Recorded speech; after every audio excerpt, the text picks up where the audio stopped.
Good part of being in a highly, governing country, talent, any challenges that you faced?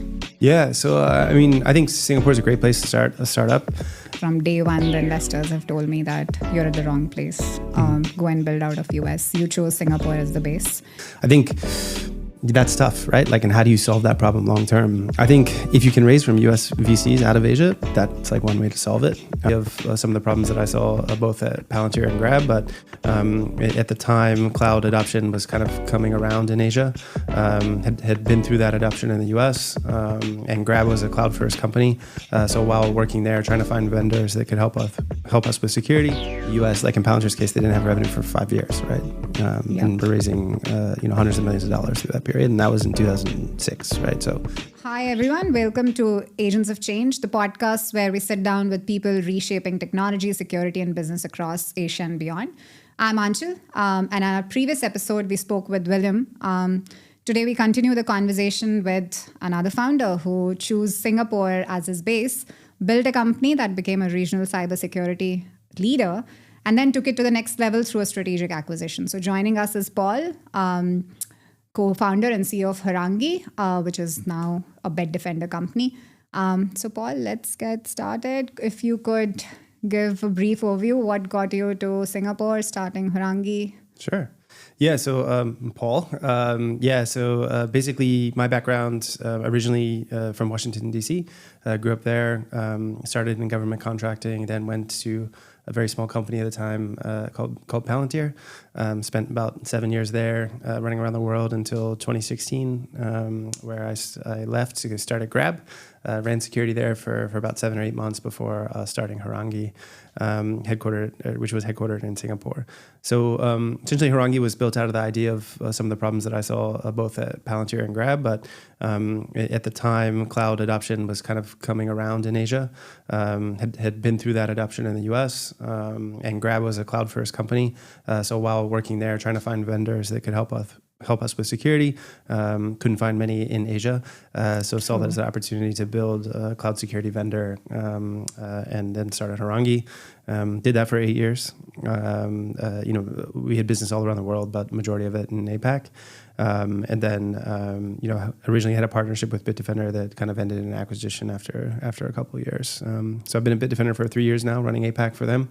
The acquisition, was sort of strategic around our cloud security product, which is integrated into the top clouds, as well as our services business, which was penetration testing and sort of security and compliance, still exists under Bitdefender as well, and our APAC presence. So Bitdefender didn't have a large team in APAC prior to that acquisition, and subsequently, they kind of got all three as part of the acquisition, and had me leading that team. So that's where we are today. So that's interesting. One of the So I'm building Agent Stack, which covers cybersecurity consulting. And from day one, the investors have told me that you're at the wrong place.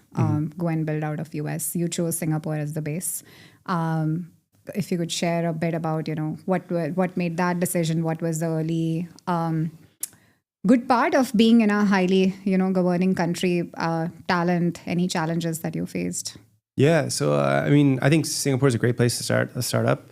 I would say not without its challenges, especially in the cybersecurity space. But it is a great place to start a startup. And I think anywhere in APAC, it's the best in my opinion, right? So I think for us, one of the main reasons was we were here. I think that was a big one. Two, in terms of our network, in terms of where we'd been for the past couple of years, we did have a network. And I think especially in security, when you're selling the company, selling the product initially, it's basically based on personal relationships and trust of you as the founder. So that's important. So having those personal relationships. And then three, I think, we had our first customers actually in Korea, but we thought about kind of starting a company there and growing it in that market. We knew that Singapore would be a better place just because I think, Korea is a great market, but growing outside of Korea, I think, is tough, even for Korean companies. So being a foreign company to grow outside of Korea, we thought would be more difficult than doing it in Singapore. And then there's common law and English contracts, I think, which is a huge benefit for setting up a company in Singapore. And also it's relatively easy as well, right? So that low barrier to entry is also quite nice. So I think we did that. Now I'm talking about like headwinds. I think in cybersecurity it's tough because like, your US competitors, is you probably have them depending on your sector, your focus, are raising more money than you. And that's tough, right? I think in our sector, we were building a cloud security product that was analogous to what Wiz built. Obviously, we didn't raise as much money as them or even close, right? So I think that's difficult. But there's other opportunities to, go more regional focus. But it is hard, right? So I think it's going to be hard in any sector. And the go-to-market is tough. Yeah. So now talking about the region, which is Southeast Asia, I think there is a lot of opportunity on tech, AI, cybersecurity. What are the key trends that you are seeing in the region, especially when it comes to fintech, education, critical infrastructure, where you guys focus on? And you've been in forward deployed engineering model, which is something which is coming in the region now. Yeah. So how it relates to security, the way the engagement is changing with customers. It would be good to know the trends you're seeing. Yeah, I think like the enterprise is an opportunity, especially for the Southeast Asian startups, because there aren't many U.S. companies that take APAC seriously. I mean, you look at all of the big cybersecurity or any company and look at the revenue comparison, for the U.S. ones at least, APAC is anywhere from 5 to 10% of their global revenue. So that's good, and that can be very large in some cases, right, as a percentage of revenue, but also it means it's not necessarily an area of interest for them. And I think that's something that we played on as well. It's like, okay, well, yeah, sure, you can buy the biggest player in the market, but for you, to them, like when you want features and stuff, like they're going to prioritize it in relation to their revenue. So that's a struggle, and that's difficult. And I think that there was a lot of sort of success that we had in that kind of pitch of like, hey, we're here, our engineering team's here. You want to talk to them, please do. And that kind of gets into the forward deployed engineering aspects of things, being as close to the customer and their problem as possible. And I think that makes more sense in the enterprise just because of the dollar value that can be done to it. In Palantir's case, obviously, that was very big. And we would deploy people all around the world to help solve whatever problem the customer is facing.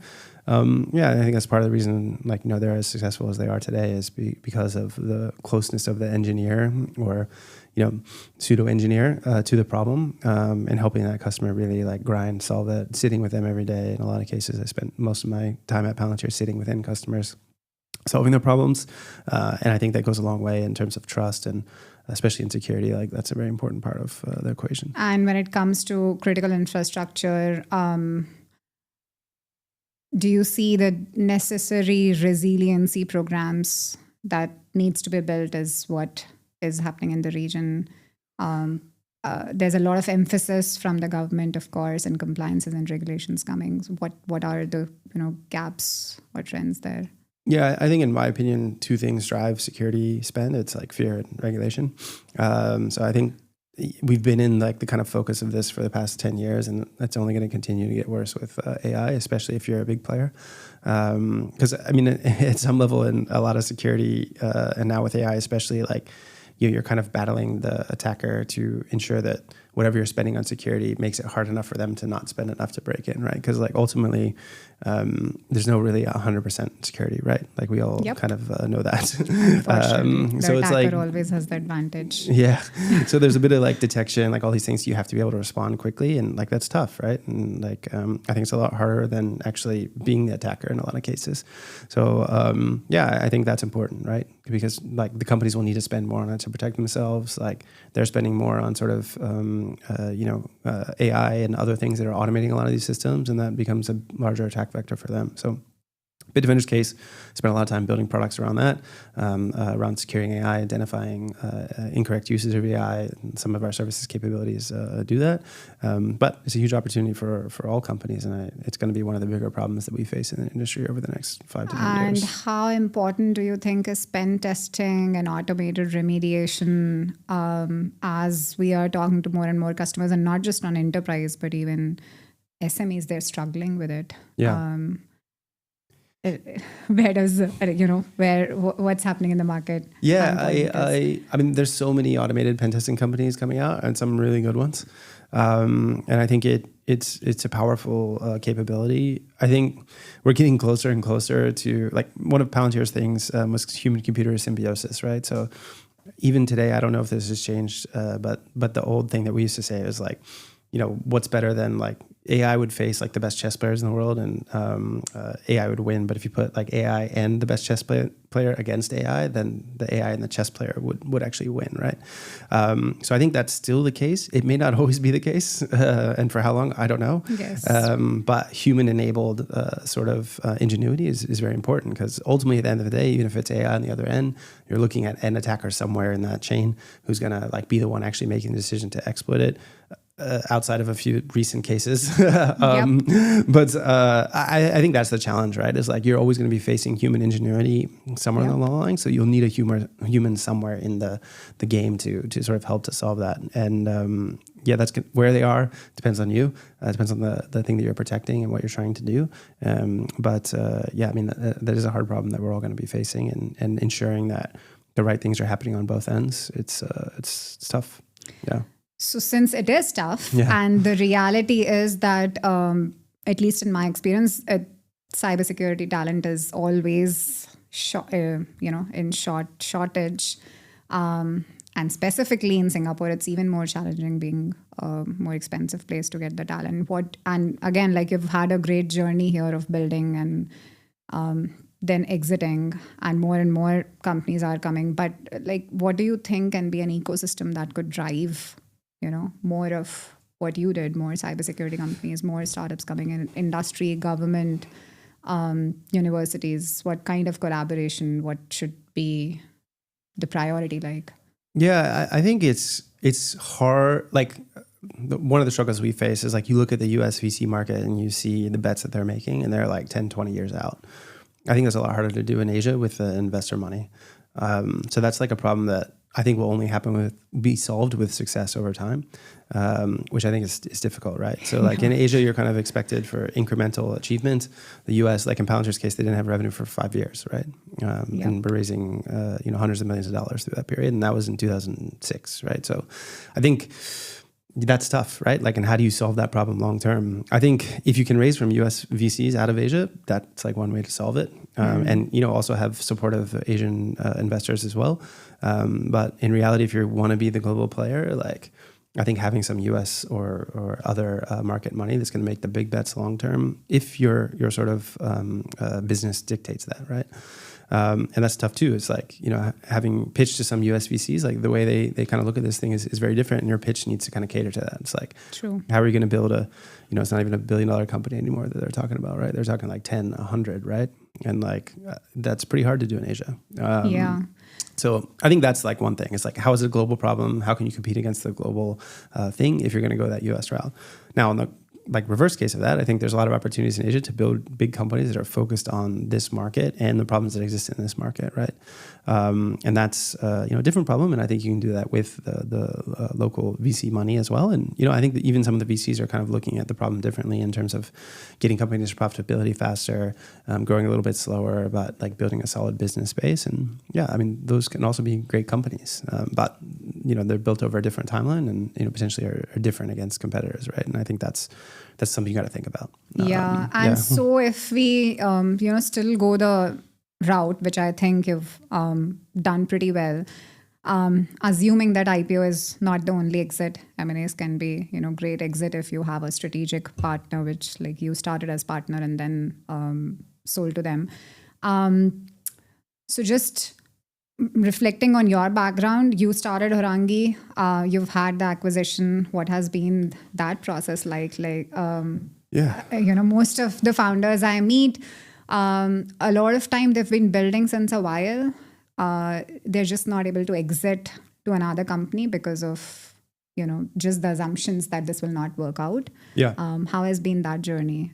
I think like I can't remember who said it, but I've read it somewhere on some blog or some book. But someone said like the best CEOs in the startup community are the ones that are making the partnerships for the potential acquirers in the future, right? So you should always be thinking about, like, as you enter into a partnership, as you enter potentially a customer, if you're very specific in terms of a niche, you should be thinking about the potential of acquisition. And I'm not saying you should be like offering it up, but if you build a good partnership with someone, like, acquisitions can make sense in a scenario where, like, maybe you can't raise more money, or maybe the business is like kind of stagnant, and then the acquisition could make sense. And I think, like, building those partnerships early on, and thinking about that throughout the process of doing partnerships and working with resellers or whatever it may be, is an important piece of your job as a CEO, because you're kind of always looking for a path, right? And you got to think, obviously, the best case scenario is great, and everyone wants to think about that, and it's fun to think about that. But you also got to think about, like, reality. And I think the partnerships are the right way to do that. And thinking about potential acquirers, trying to have relationships with, if you're in a space where there's big vendors, they're competitive with you, having a relationship with them, like, may not be your favorite relationship, but like talking to at least their CEO, their M&A team, because that's another way to exit. And then resellers, right? Like, if there's someone reselling your product, like an SI, for example, in cyber is common, they often buy sort of security teams for the talent and things like that, which I think is key. The consulting companies like Big Four, Accenture, and EY, and all those guys are pretty hot in the acquisition space as well. As you've seen, I think Accenture acquired a company recently for large amounts. So I think those are all good ones to have relationships with them, and like, you do business with them as well. Like, they'll resell your product, maybe they'll give you feedback about your product, good or bad, and they're important for you to keep those relationships throughout the life cycle of the company. And maybe don't need them, and that's a great case scenario, but you might, and there's probably a decent % chance that you will. And how has it been working in the company after getting acquired? Is it still the autonomy and bigger roles? Like, how has it been? Yeah, I think for me it's been pretty good. Nothing's perfect, right? Like, you go from being a CEO to being, in my case, a VP at a company. I think there's differences, but all in all, I think they're a good company. We have the same mission. I think that was an important part. It's like Harangi's case, like, we wanted to grow our business globally on the cloud side of things. Our product's been fully integrated and is part of their overall Gravity Zone strategy, which is kind of basically securing companies. So I think in that case, it's been great. We're growing our business too, right? So they didn't have as much business in APAC. We took over, combined our existing businesses in APAC, and are sort of leveraging that to grow, and we're growing pretty fast. So that's exciting.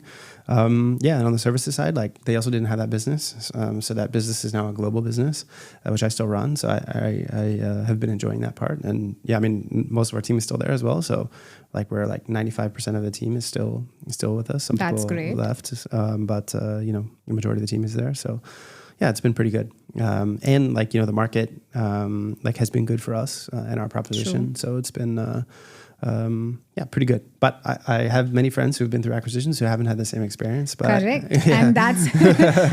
And that's exactly because I'm an advisor to a lot of cybersecurity founders, and what I've noticed is that a lot of them have built amazing offerings, and it's been almost a decade, like 5 to 10 years, and have been getting acquisition offers, but not taking that step because of probably the experiences, right? And I think the partnership thing is another reason why it worked. It's because we knew each other. We've been working together for a year, had personal relationships with them. And like, I think like anything, even with like raising money and things like that, the personal relationships that you build with your investors or your resellers, partners, your potential acquirers, like those types of things really help. And it's like much easier to like, if you already know someone, to kind of like say like, hey, maybe this could make sense, versus like cold emailing somebody to your competitor saying, hey, like, could you buy us? Like, there's a lot of negative things that could happen there, right? So it's like, if you already have a personal relationship with them, it's much easier to have that conversation, and there's like a bit of trust already, versus like going into that conversation cold, I think is key. And I treat the investors the same way. It's like, you had a relationship with them. Very rarely did we ever raise money off of just cold relationships. It was always like, we knew someone, or we pitched them years before, and then they saw the progress, and then that's when they invested. And do you see a change in the ecosystem where the founders that are building now are already building with that mindset, and where they spot a gap and they're building and they have potential acquisitions in mind? Is that ecosystem that exists in US is building, should be there? Yeah. Yes. And I think, some companies are looking at strategies of acquiring like companies outside of the US as well, because I mean the price and like software, like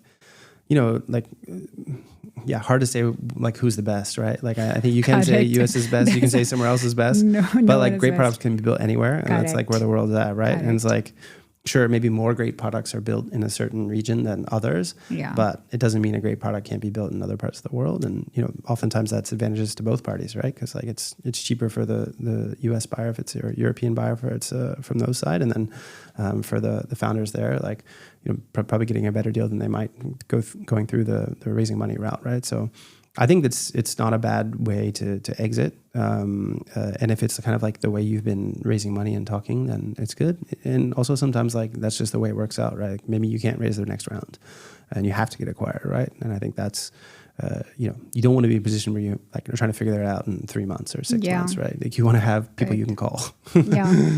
Okay. So that's a great conversation. My final question to you. Okay. You can give it a thought. You've worked at Palantir, and of course taken the approach of building security from there, the gaps that you saw. In my experience, I've been working since a decade here, and in critical infrastructure like manufacturing and pharma and other industries, and there's a huge gap on digitization as well as security.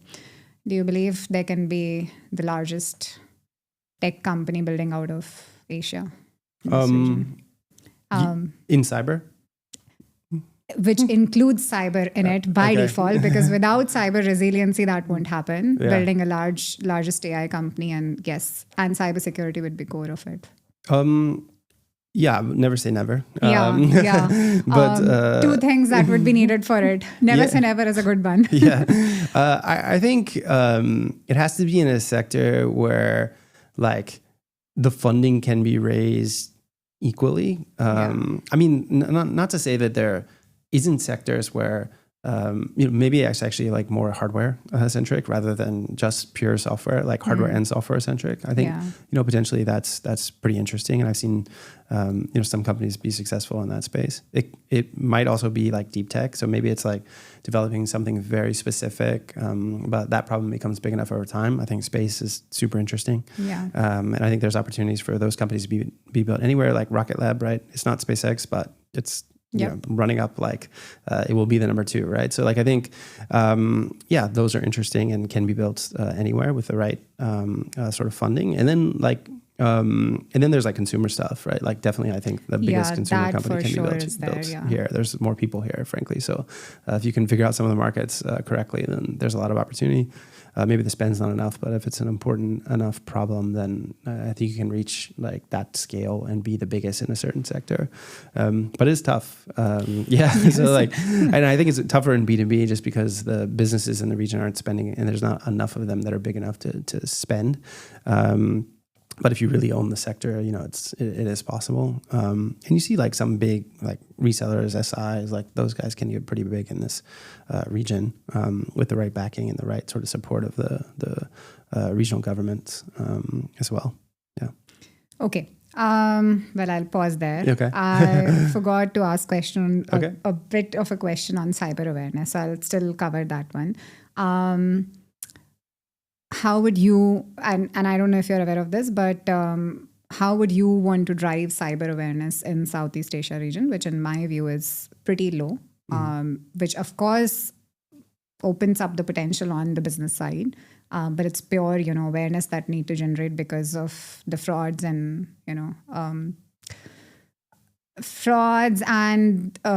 mostly it's that fraud on payment side as well as digital side that happens. Yeah, I mean, I think Singapore is doing a pretty good job. Like I see the ads at the bus stops and on the train around kind of being cognizant of it. I think Singapore is such a target just because of the high like income that there's always going to be like bombarded with the new scams and things like that, just because there's just a concentration of people that are susceptible to it. But I mean, regionally, it gets less sort of strong. And I think there's so many campaigns that need to be done, and the attackers are getting smarter because they're making a lot of money, right? So that they can figure out how to beat it, and AI is also enabling them. And like, if I'm an attacker, like, why would I go after businesses when I feel like there's it's a lot easier to get attributed versus like the consumer, where like half of them won't even know it happened till 6 months later, right? So I think that's like one of the big problems, and we talked about this earlier. Like, what are the big sort of companies that can be built in APAC? And I think consumer space is pretty interesting. Awareness side, like I think like all industries, they grow because of what happens to people, and like I mean, it's happening more. A lot more media is happening, getting publicized about like the different attacks. People are more interested in it. It's becoming more interesting to journalists. Those types of things, which are going to continue to sort of build up that fear side of things. And then the governments need to really focus on doing the right regulation to enable the consumers to understand things and do things like some of the stuff Singapore government's doing with enabling them, and like having the phishing label come up when a text is not registered. All that stuff helps. And then there's the businesses that are providing offerings to the consumer, kind of educating them on like, hey, this is what it looks like when it comes from us. We see this people trying to attack our customers, or this scam type of thing. And that, I think, is a huge part of awareness that businesses should be investing in, because whether or not it's them that's actually, the attack is coming from their infrastructure or somewhere else, like to the end customer, it's somewhat the same. And you have to be proactive in kind of fighting that as a business, especially if you're targeting consumers with financial products. So I think those are all like interesting places for businesses to be built, and areas where for sure we can improve. And because there's new stuff coming out all the time, which that iteration cycle is becoming faster with AI, yep. There's more opportunity there to come up with solutions that can help identify and then help fix those things. Yeah. That's great. Great insights, Paul. Thanks Thanks for coming by.